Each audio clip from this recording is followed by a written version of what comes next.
Ako, kunyari, beginner ako. Okay, nakita ko si Coach Marvin, nagdadrive ng Lamborghini, tapos nakuha daw niya yun because of trading, no? Trading crypto, forex. So, ako, bilang beginner, teka, gusto kong pasukin yung forex, ha?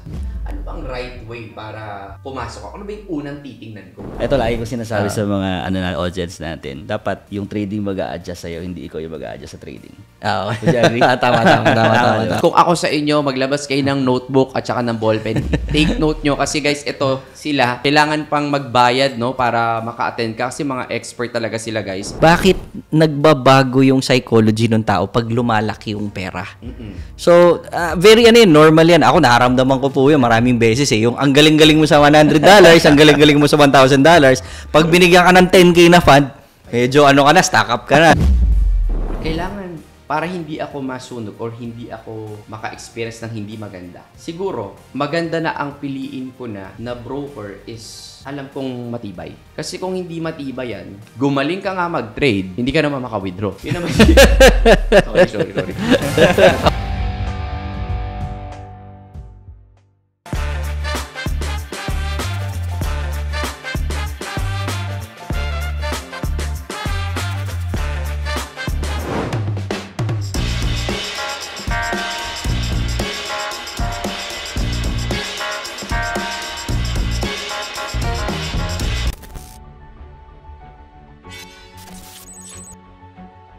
What's up mga kabit guys? Andito na naman tayo sa show natin. Wala pang pangalan tong show na to pero andito tayo ngayon kasi ang dami sa comment section na nagtatanong sa akin, Coach Marvin, paano ba kami matututo or paano ba kami makakapasok sa Forex? Kasi nakilala ko na crypto trader, no? And marami tayong contents about business, about music. But this time, dahan-dahan na nai-introduce na rin ako as nagtuturo ng Forex. Kasi kung makikita nyo, almost same lang din naman yung mga analysis na ginagawa niya. Pero hindi ako yung talagang dapat na tanungin nyo. Kaya nag-invite ako guys ng mga expert pagdating sa Forex na magbibigay ng right way kung paano ba talaga tayo papasok sa mundo ng Forex. Okay, so meron ako in-invite na 2 professional traders and experts. Si Coach Chard at saka si Coach Tan. Ayan. So, welcome guys dito sa ating Cryptuhan. Ayan. So, Cryptuhan kaya lang Forex yung pag-uusapan natin. Ano ba magandang tawag dyan? Pwede na rin kasi nagtitrade din naman kami ng crypto eh. Actually, oo nga pala. So, pwede rin. Pwede. Pasok siya. So, eto guys, enjoyin lang natin. Ang goal namin guys, yung mga bagong subscribers natin dyan, lalo na kahit yung mga dati, matutunan natin yung right way, paano tayo papasok. Kasi yung iba, aatake na lang bigla. Uy, kumikita sila sa Forex. Pero pagpasok mo dyan, iba pala yung mundo. Pwede palang yumaman ka agad-agad at pwede ka rin maubusan agad-agad. So, tatanong ko ngayon kay Coach Chard at kay Coach Tan. Ako, kunyari, beginner ako. Okay, nakita ko si Coach Marvin. Nagdadrive ng Lamborghini. Tapos nakuha daw niya yun because of trading. Trading crypto, forex. So, ako, bilang beginner, teka, gusto kong pasukin yung forex, ha? Ano bang right way para pumasok ako? Ano ba yung unang titingnan ko? Napakaganda ng tanong, no? Actually, that's one of the first questions talaga na kailangan malaman eh. So, para sa akin, ang pinakaunang kailangan nating talagang tignan ay ano ba talaga yung purpose mo? Para sa akin ano yung purpose mo doon sa pag-trade? Kasi normally, di ba, yung initial na naiisip natin is, Lamborghini, sa $100 ko, gusto kong maging milyonaryo kagad. Di ba? That's like the first thing that comes into mind. But does that purpose make sense? Di ba? May parang yung $100 mo maging milyon ba talaga yan? Most likely hindi. So you come in with the purpose first, no? Ano ba gusto mo muna? Gusto mo ba munang matuto? Gusto mo ba talagang kumita? So you clear it out, no?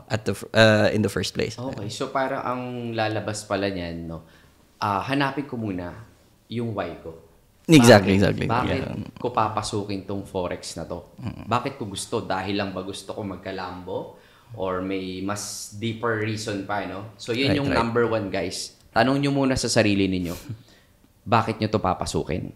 Okay? Yan. Kung ako sa inyo, maglabas kayo ng notebook at saka ng ballpen. Take note nyo kasi guys, ito sila, kailangan pang magbayad, no, para maka-attend ka kasi mga expert talaga sila, guys. And sa anong company? Sa XM, actually, XM gives out free seminars, free education lahat. So, okay, free pala, guys. Pero dito, makakapagtanong-tanong tayo and hindi to isang beses lang. So, kung meron kayong mga questions dyan or na-miss out namin, no, isulat nyo na lang din para next time, yun yung itatopic din natin. Okay. So, let's say, okay, beginner ako. Gusto ko tong pasukin dahil mahirap ang buhay and pwedeng nagsasawa na ako sa trabaho ko or gusto kong maka-add ng income kasi hindi enough yung sweldo ko. So, gusto kong maging sideline tong Forex. So, anong next step ko? Ako na? Sige. I think you should consider it as a business. How do you make a business, diba? You plan it out and parang you make a study. Ang tawag natin dyan, trading plan. So, you start by learning and then dun sa learning na yan, dadaanan mo na yung mga process on how to trade. Kasi syempre, hindi ka naman pwedeng basta pumasok na, deposit ako, trade ako, nakita ko sila, nagte-trade sila ng Euro USD, trade na din ako. Yes.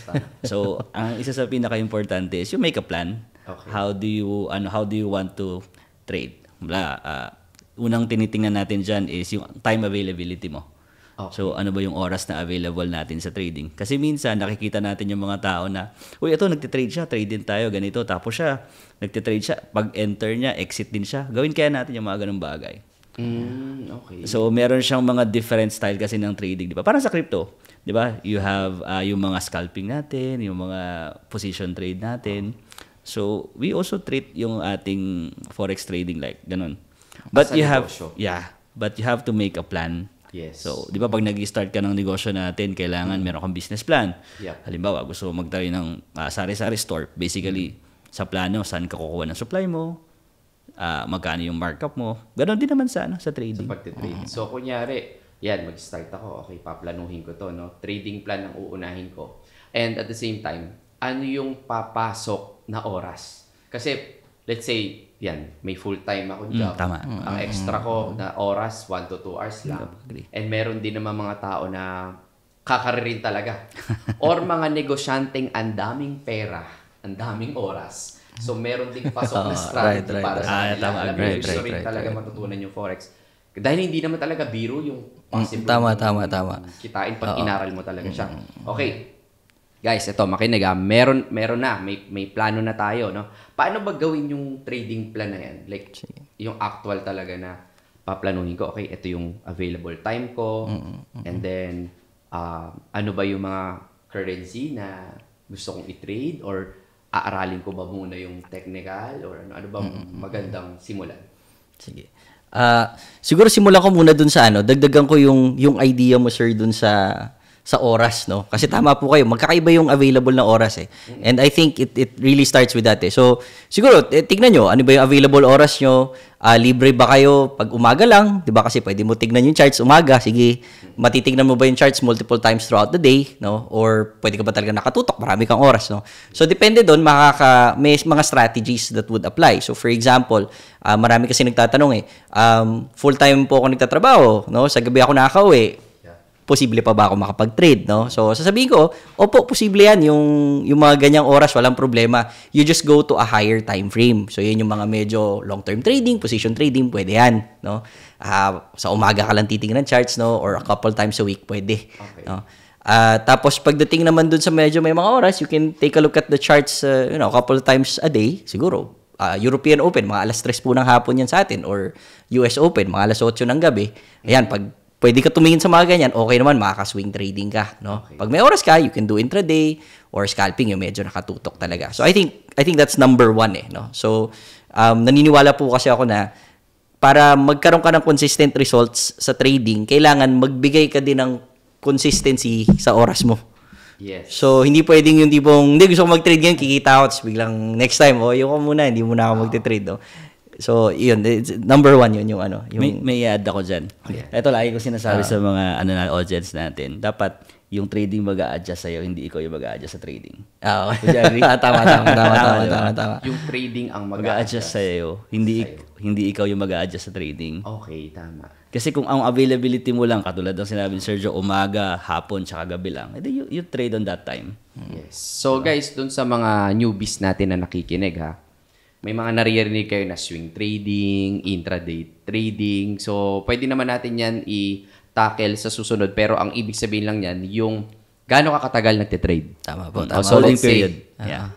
may tinatawag tayong scalping. Pag sinabing scalp, saglitan lang. Apo. Mabilisan lang. May binanggit naman si Coach Tan na swing trading. Ito yung medyo Medium term. Siguro mga sabihin natin, mag-open kang trade. Nakabukas yan, mga ilang araw, siguro. 1 linggo, 2 linggo.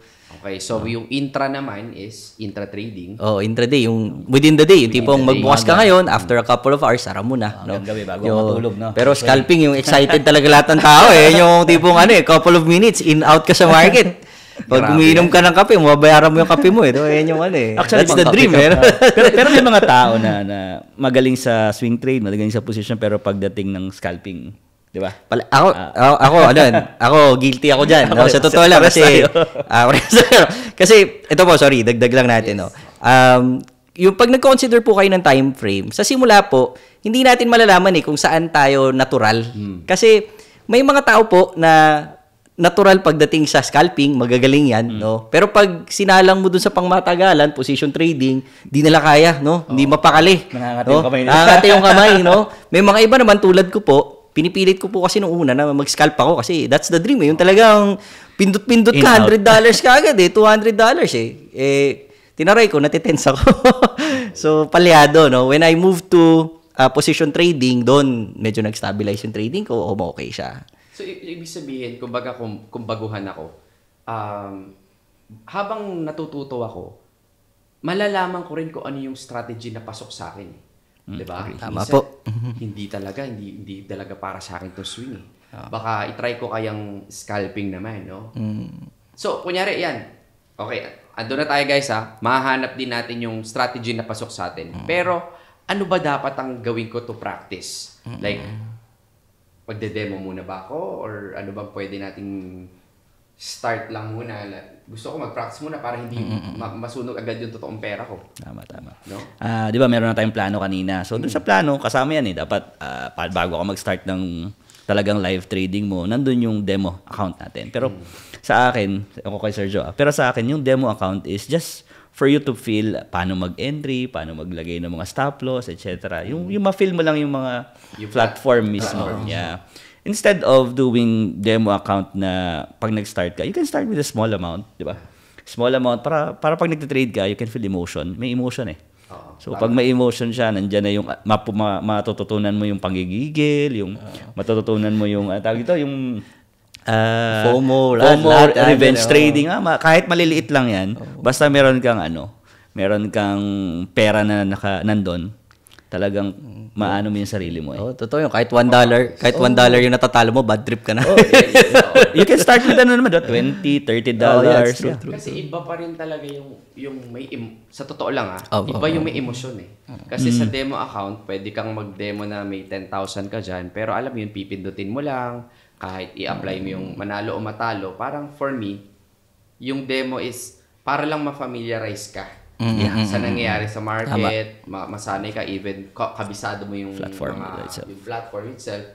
Pero kung gusto mo talagang matuto, ako personal opinion ko lang to, iba yung real money kasi. May kasamang kaba, may emosyon at ayaw mong poprotektahan mo eh.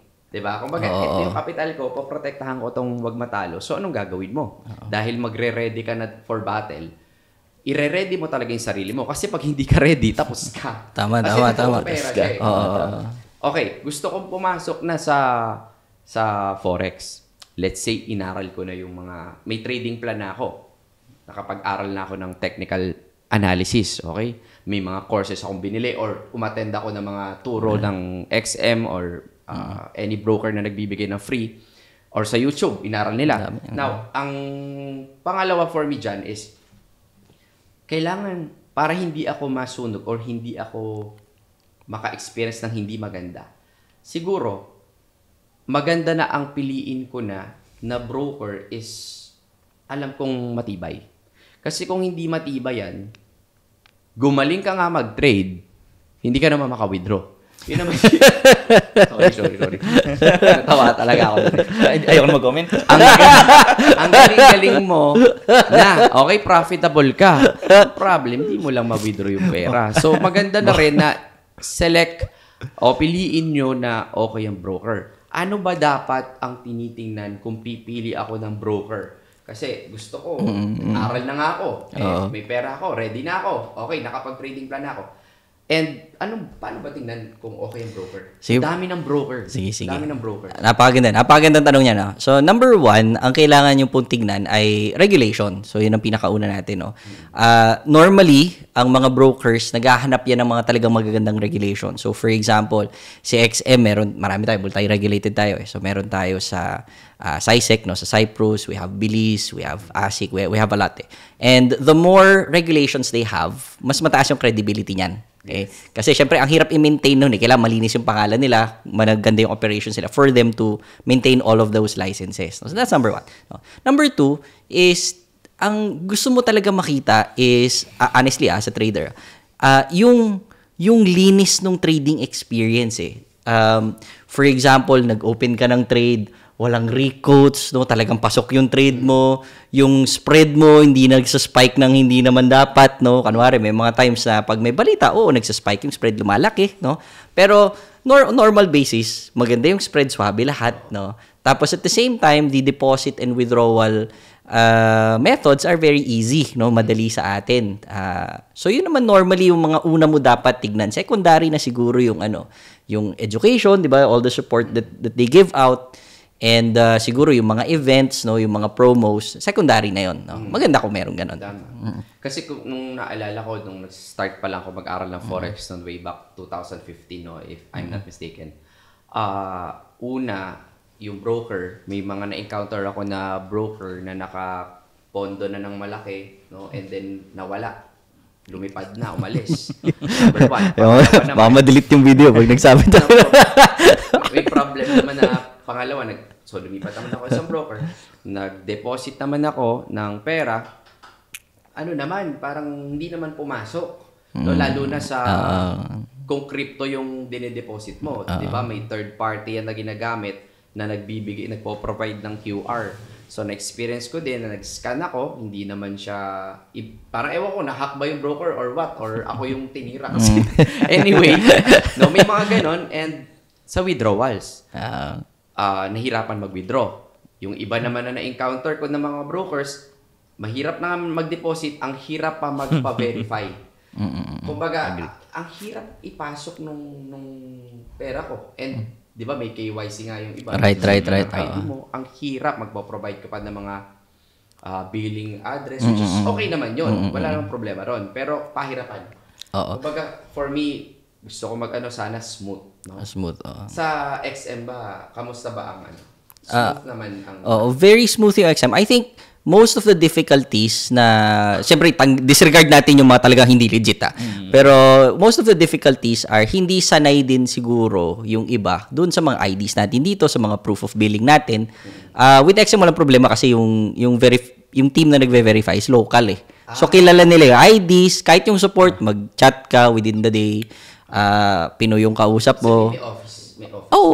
May office. Tapos lahat kasi ng mga traders, may mga account managers yun. Pinoy yun, you can contact them, no? You can actually say to the chat support, pwede ba ako kontakin ng account manager ko? Tatawagan kanila.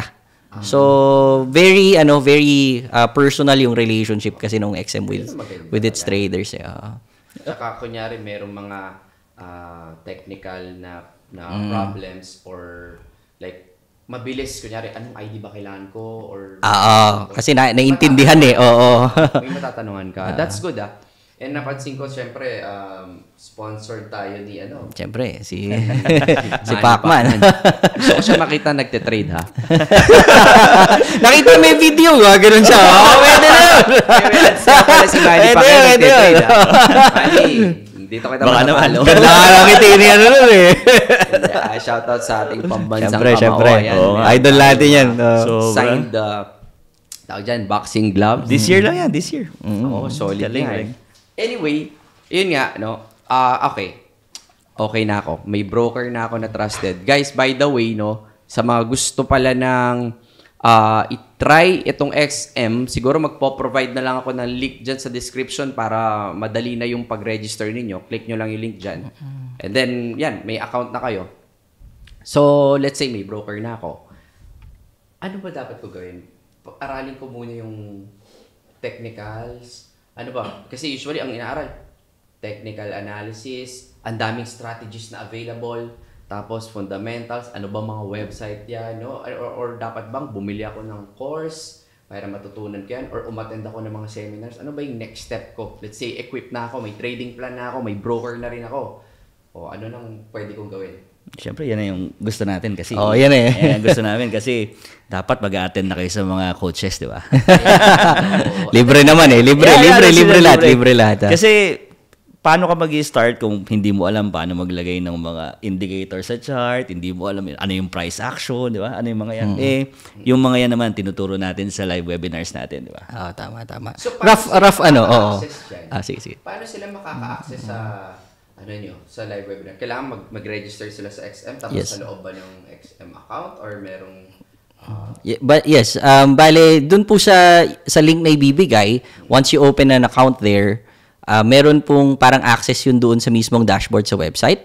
Meron doon yung live education natin na page. So every day 5 to 10 PM. 5 to 10 PM. Live yun. Yeah. 5 yun. Every day. Every day. Weekdays. Sunday meron si Chard. Maganda yung session na yun kasi yun yung parang niya preview niya for the week, di ba? Of course. Anong pwedeng mangyari this week? So kung maganda yung setup, di ba? Pwedeng makita. At least guys, free yung mga tinuturo nila doon. And baka makalimutan ko later, yung mga nag-register, meron kayong account number dyan eh. 'Di ba? Pag nag-register kayo ng XM, siguro mamimili kami ng 10, no? 10 na pwedeng bigyan ng t-shirt. Okay, yung t-shirt nila na Manny Pacquiao at may pirma na ni Manny Pacquiao. Okay, 10 ang pipiliin, may kasamang mousepad. Ay, sasali ako So pipili Pwede ba tayo? Parang gusto ko na. Wala ako nun. Wala akong mousepad eh. mousepad. Wala akong mousepad eh. Ang gusto ko yun. Meron akong poster ni Manny Pacquiao. Yung mukha ni Manny. Anyway, makapagalitan ako ni Manny. Manny, hello. We love you. So, bukod doon sa 10 t-shirt at mousepad, magkasama yun na ipipiliin namin dyan. Ilagay nyo lang yung account number nyo sa comment section.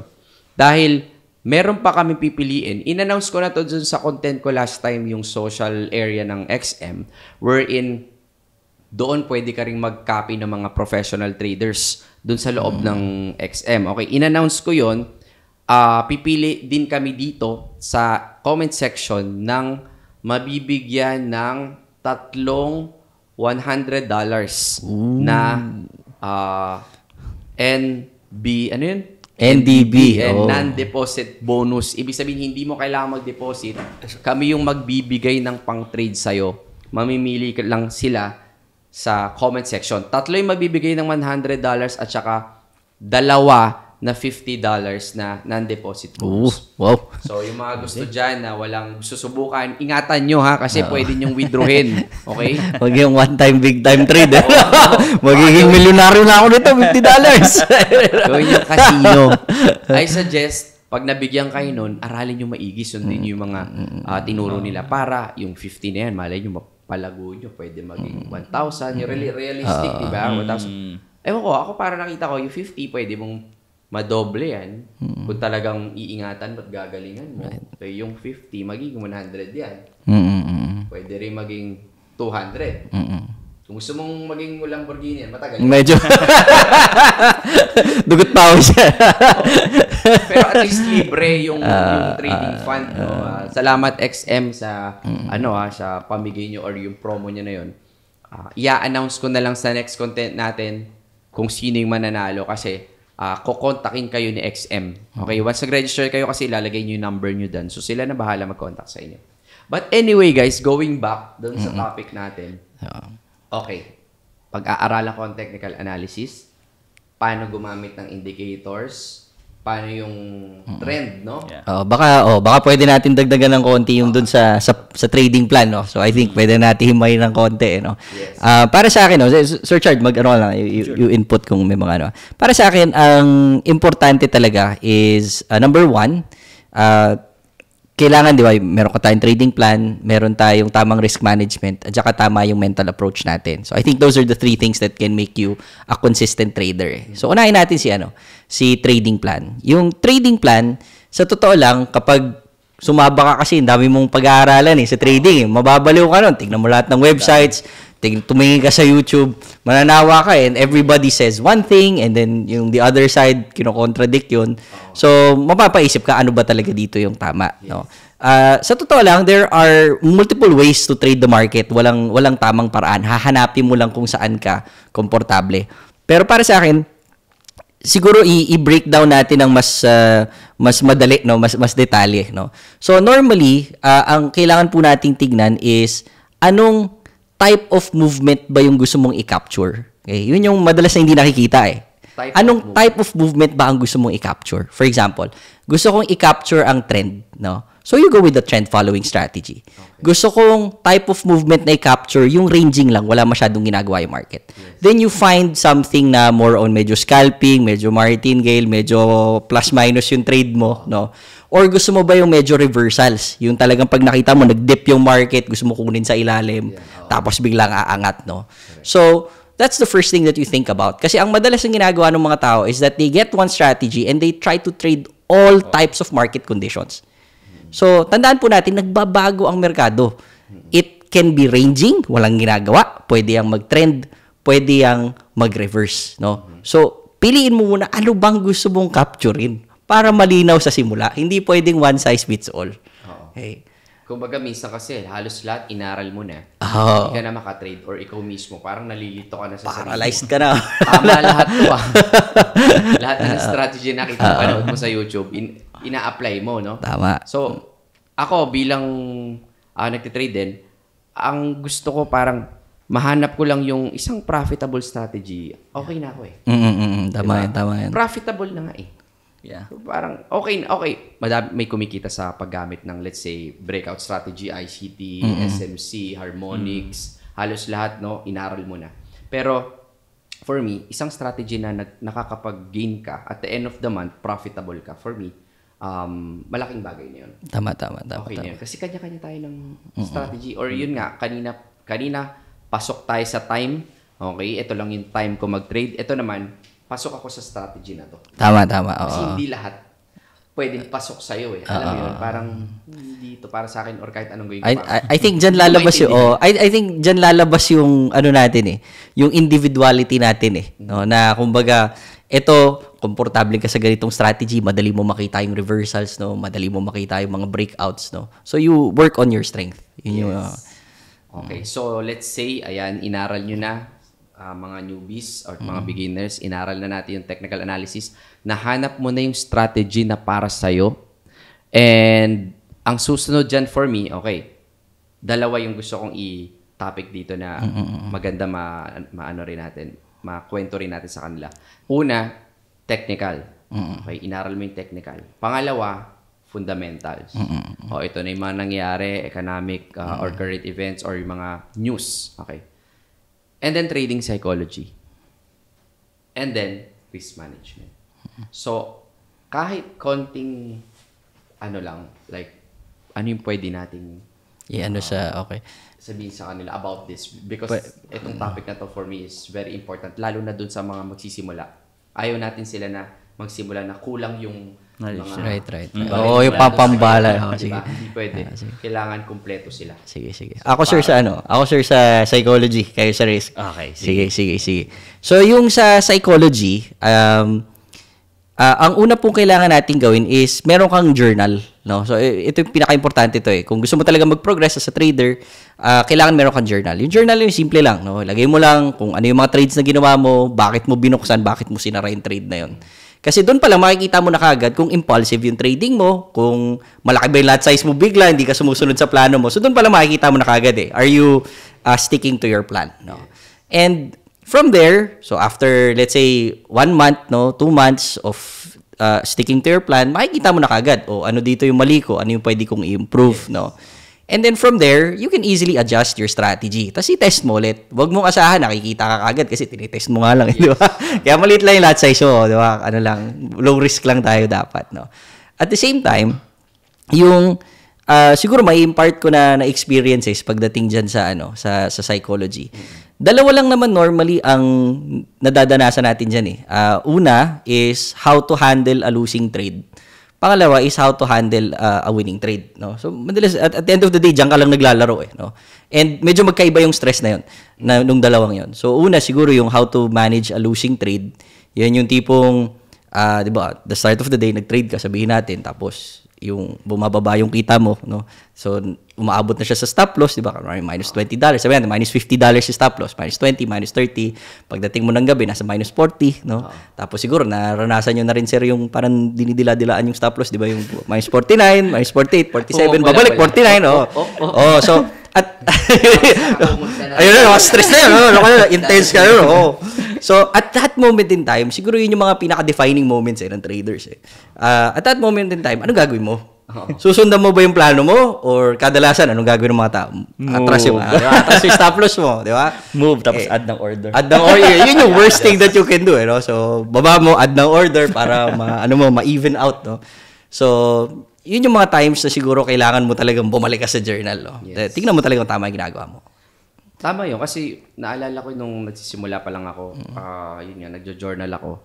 At naglalaro lang yun. Overtrading, revenge trading, yung lot size, ang laki. Tapos, ang malupit dun, uulitin ko na naman. Tinigay ko na nga, di ba?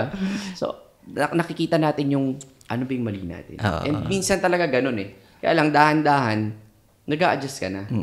Like, for example, kadalasan, okay, minsan, puros dire-diretso pa na. Feeling ko, invincible na ako.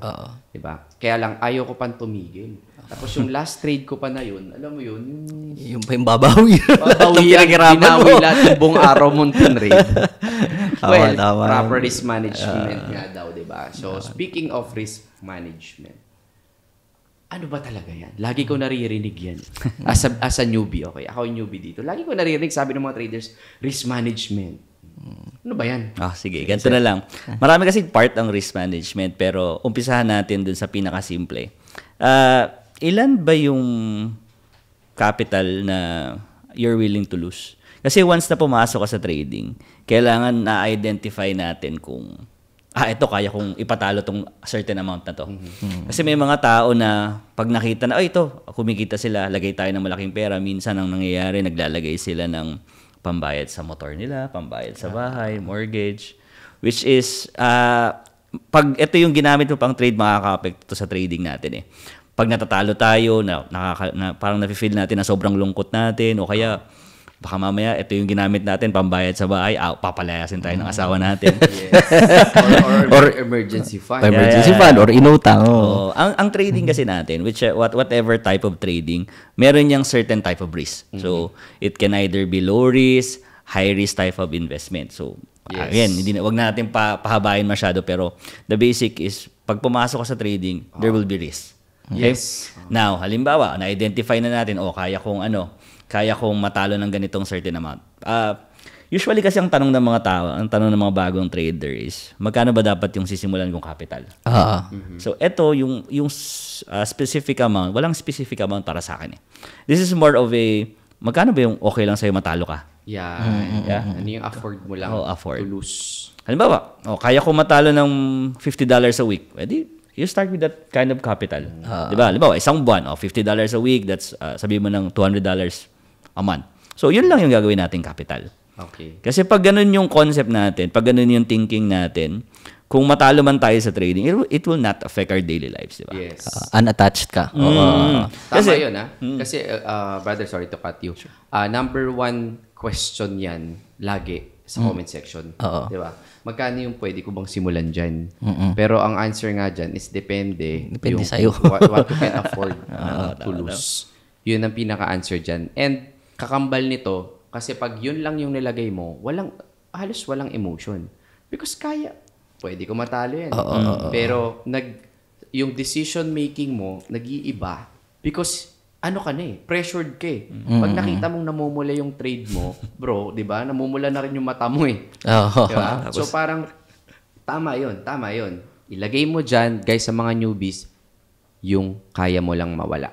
Yun lang yung sisimulan mo muna as a newbie. Kasi whether you're starting with $20, $30, you can trade naman para ma-feel mo lang siya. Sabi ko nga lagi sa mga student natin, kung yung $30 hindi mo mapag-grow, ano pa yung odds na mapag-grow mo yung $1,000, $10,000? Tama. Oo. Kaya tama. Actually, yung mga pinafundan ko dyan, eto kasi, sorry nakapito ka lang. Naalala ko kasi yung mga pinopondohan ko. Ang gagaling nila talaga. Sa 1,000. Okay. Pinapondahan ko sila $1,000. Galing bro, nadodoble. Natitriple in 1 month. Siyempre, ako naman. Okay. Pwede nataasan. Nagay ako ngayon 3 million. Pak! Ubus! Totoo yan. Iba talagang emosyon bro. Nakikita mo na yung namumula na siya or malaki na masyado or minsan inaatake ng greed, no? Tama. So, ayan, marami rin kasi nagko-comment na popondohan. Pwede naman. Basta guys, ang masasabi ko lang, kung anong ina-apply nyo dun sa small account, no, yun din yung i-apply nyo na discipline pag lumaki na yung fund ninyo. Right. But anyway, nakopya ko lang. Ano yung next natin doon, guys? Sige, tuloy natin risk management. May mga dadagdag lang tayo. Di ba? Alam na natin kung magkano yung pwede nating ipatalo. Yung pwede nating ipatalo, hindi yung tatalo sa isang trade. Hindi na. Halimbawa, risk natin. Kaya natin magpatalo yung... Sabi ni Sir Chard, $50 Isa nga. Hinahanap lang yung forex. Tinapos agad yung account. Yan, para clear lang. Para clear lang. Halimbawa, na-identify natin. Kaya kung matalo ng $30, $40, $50 a week or a month, hindi po yan sa isang trade. You have to, allot a certain amount of there. Sabi nga nila dati, 1%. Pero if you have a $30, syempre, ang labo naman ng 1%, di ba? So usually, maglalaro ko dyan between 1 to 2 risk per trade. $1 to $2 risk per trade. Para lang, imagine mo, you have $50, tapos nag-trade ka and you're risking around $1 to $2. Kung matalo man yan, hindi ka affected di ba? Malit lang. Hindi ka yung sa gabi, pag natulog ka, ang sarap matulog sa gabi na wala ka masyadong iniisip. Isa sa mga ways para malaman natin kung tama ba or mali na yung trade na ginagawa natin is pag hindi na tayo nakatulog sa gabi. Yes. Napakagandang barometer. Isa sa barometer talaga natin. Importante yan. Hindi ka na makatulog, tapos the next day, ang iniisip mo pa, babawiin ko yung tinalo ko. Which makes it worse. Tama. Puyat ka na nga, babawiin mo pa. Wala ka pa sa kondisyon. So, possible, mag-end up ka rin ng losing trade. Tama. Diba? Kasi, hindi fresh Bawi Revenge trade. Revenge trading, gigil ka Sa mga bago, yung mag-open ka ng trade, may risk kang 1 to 2. Okay lang na hindi ka makatulog yung isang linggo kasi bago ka Pero pag na-excite ka pa kasi excited ka. Mga 3 buwan, 6 na buwan, hindi ka pa rin nakakatulog pag may open trade ka. May mali na yun. Iba na lang ang pasok. Tayo ka na ng tindahan. So yun, di ba? Wala tayong diniscuss na amount, pero parang natin is, pag di ka na makatulog, hindi ka mapakali, there's something wrong with your trade. Yes. So, guys, ang point lang nun, trade nyo lang yung kaya nyong mawala. Para at least walang emosyon. And hindi yung mawawala ng isahang trade lang. Compute ng maigi. Okay, doon papasok yung pagko-compute ng lot size. Right. And ano pa bang dapat namin i-consider? Siguro pwede ko, add ako dun sa idea mo before na bakit nagbabago yung psychology ng tao pag lumalaki yung pera. So, very normal yan. Ako naramdaman ko po yun maraming beses Yung ang galing-galing mo sa $100, ang galing-galing mo sa $1,000, pag binigyan ka ng 10K na fund, medyo stock up ka na, no? Nahirap na. Kasi totoo po, para kang nagiging newbie ulit, no? So, para sa akin, kailangan mo ding sanayin yung capacity, yung parang maximum na kaya mong i-trade. Yes. Hindi mo siya magagawa din overnight. So for example, nagawa mo yung $100 or yung $1,000 na nadoble mo. Kung i-increase mo siya, gradual din. So for example, sige, gawin natin ang capital mo, 3,000 na. Sige, tapos 5,000. Pag binigyan mo ng 30K, 50K na fund, manginginig talaga yun kasi hindi siya sanay na nakakita ng minus $300, minus $500 yung floating. Normal lang naman sa ganong account yun. So ako naman, nadali ako doon. Natuto na ako sa pagkakamali. may naalala ko dyan. When I was studying, it's Anton Creel. I love that guy. Sabi niya on how you treat a $100 na pera. At ganun mo rin tinitreat yung $5-10. Kumbaga kung gaano mo pinapahalagaan yung malaking pera. Ganun din dapat yung thought mo. Dapat hindi nagbabago yung thought natin. Pag 20, ano lang naman yan, $5 lang, okay lang matalo yan. Pero pagdating sa $100, ay ayoko matalo yung $100. So, dapat hindi. Dapat parehas yung treatment natin sa kanila. Which is, kailangan mo ding sanayin yung sarili mo, hindi? Tama, okay. So, eto pa, no? Ewan ko kung banggit na natin yung sa trading psychology. Ang dami kong naririnig, sinasabi daw nila na 90% trading psychology, 10% technical and fundamentals. Totoo ba yun? Para sa akin, in a sense, yes, totoo siya. Kasi yung technical at saka yung fundamental, it can easily be studied din. You don't need to study all of them. You just need to study a part of it na maging komportable ka. So I guess that makes it 10%. No? Yung 90%, kasi that's where the bulk of the work happens. Yes. Yung part na i-journal mo siya, kasi for me, that's still part of psychology. Journal mo siya, tinitignan mo kung anong mali, ini-improve mo over time. Yun talaga yung yun yung the actual work to improve in trading. Okay. So for me, yeah. So kumbaga, kailangan din ready ka.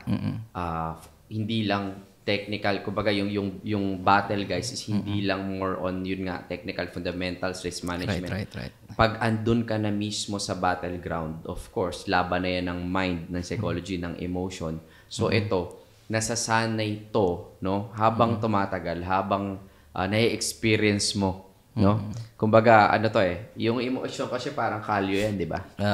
Dahan-dahan kang kinakalyo yung emosyon mo, nasasanay kang matalo, nasasanay kang manalo, dadating yung time, flat na yung emotion mo, pag talo ka, flat na rin yung emotion mo, pag panalo ka.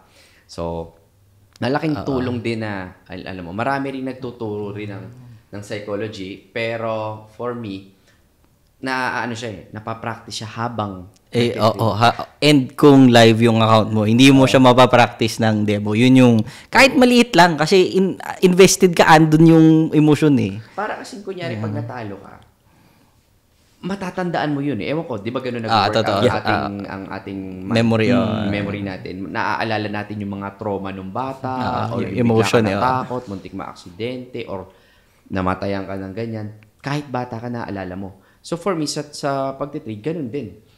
Yung naramdaman mo na, natalo ng ganito, ang sakit, dinama mo ng ilang linggo, no? Dahil nga natalo ka dun sa trade na yun. Hindi mo na uulitin next time. Kasi parang defense mechanism. That's where the learning comes from. Yes. So iba din, minsan kailangan mo din talaga siyang daanan. Tama. Mababawasan lang yan pag sinunod mo, syempre, yung mga turo ng mga mentors mo. Pero madadaanan mo pa rin talaga. Lahat yan. Yung sa idagdag ko lang yung kaninang idea ko na yung handling a losing trade. Isa din sa mararamdaman ng mga traders dyan is handling a winning trade. Yun yung mas mahirap, sa totoo lang. Kasi yung mga unang iniisip natin, yung talo, yun yung nakaka-stress. Hindi, mas nakaka-stress yung panalo. Yeah. Kasi ganito po yung pakiramdam nun I'm sure yung mga traders natin dyan, yung iba, medyo matatawa dito. Kasi sabihin natin, may trade ka, kumikita ka na, $20, $50 throughout the day, nasa trabaho ka, plus $80. Ang saya na nun. Kahit tuyo lang yung kinakain mo ng lunch. Okay, sarap na nun. Good vibes ka nun. Tapos pag uwi mo, from 80, nagiging, nagandaan mo baba. No?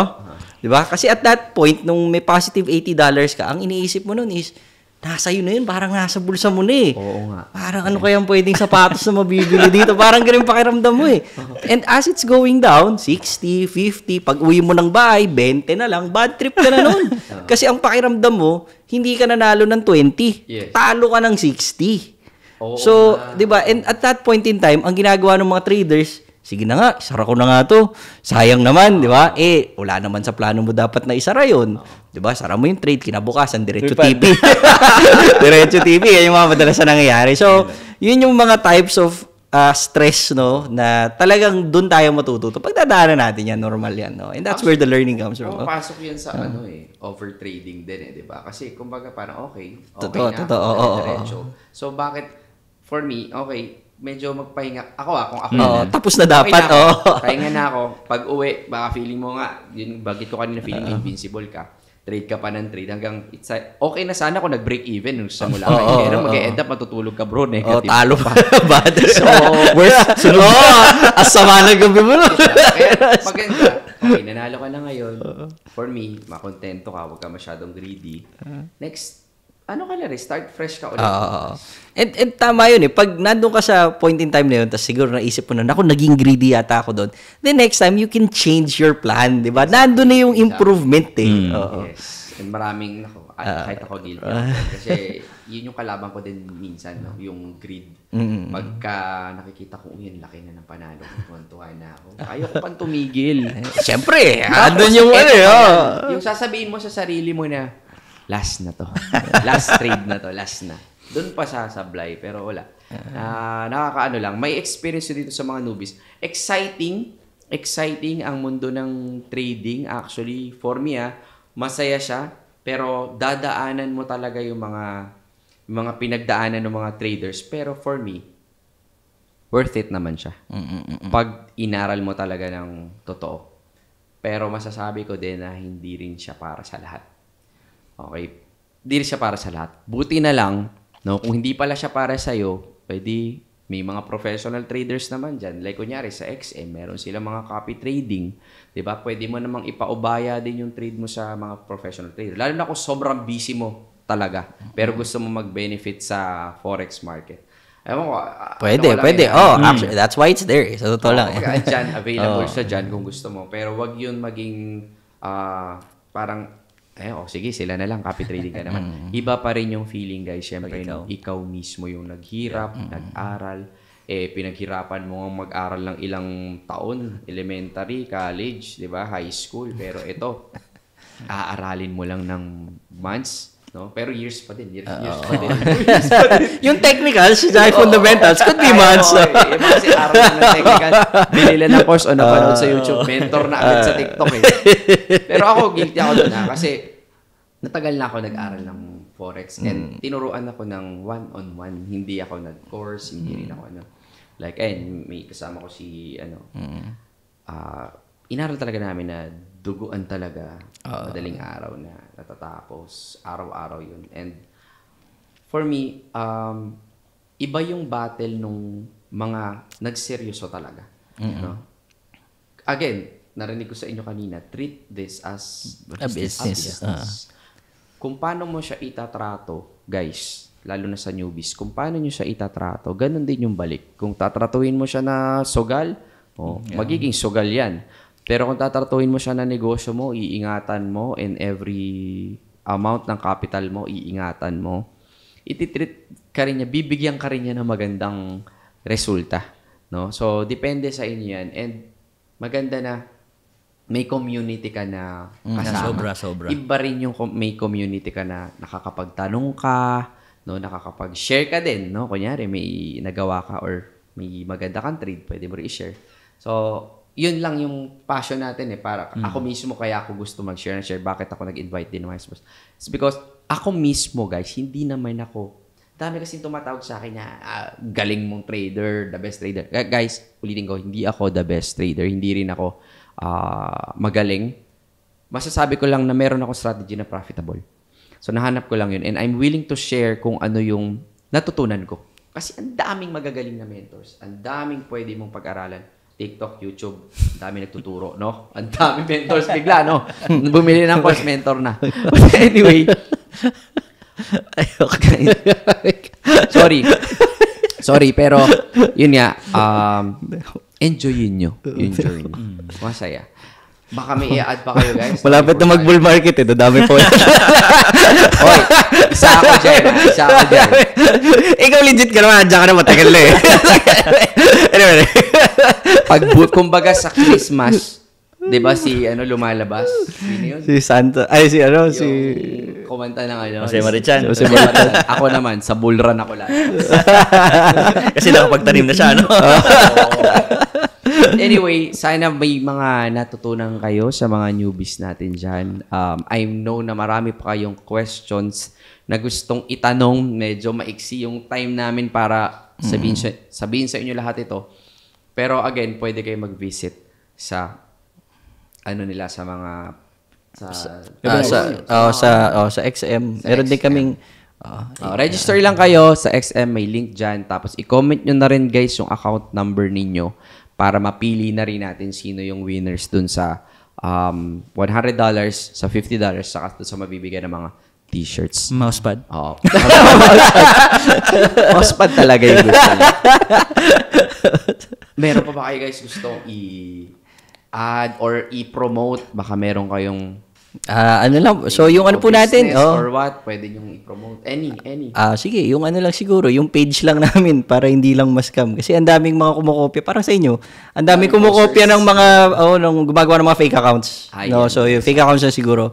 So yung, at least kung may gusto nyong may magtanong or something, Forex related, Forex Coach Jonathan Lu, yun yung account ko. Okay. And si Sir Chard, Actually, tagal ko nung din na-access yung account ko. Tagal mo di-access. Hindi kasi sa live kasi pwede magtanong eh. Ayun. Sige, sa live na lang. Coach Richard Karingal. Yeah, Coach Richard Karingal. Alam ko yung sa'yo. Yun lang. Tapos yung sa live is basta sign up kayo dun sa isi-send na link, no? And once you already have an account, na yun, libre na access nyo kaagad sa lahat nun eh. So, pwede na kayo makapasok doon sa live education. Hindi lang sa Philippines, kahit abroad. Ang daming classes nun. So, hindi lang restricted dito.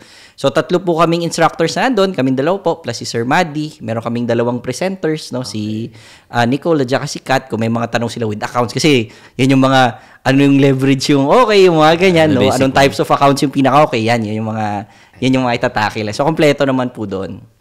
Ayan. So guys, thank you so much sa pagpunta nyo dito. Okay? And sa pag-share sa ating mga viewers. I'm sure ang dami nilang natutunan. And shout out din guys kay Steven.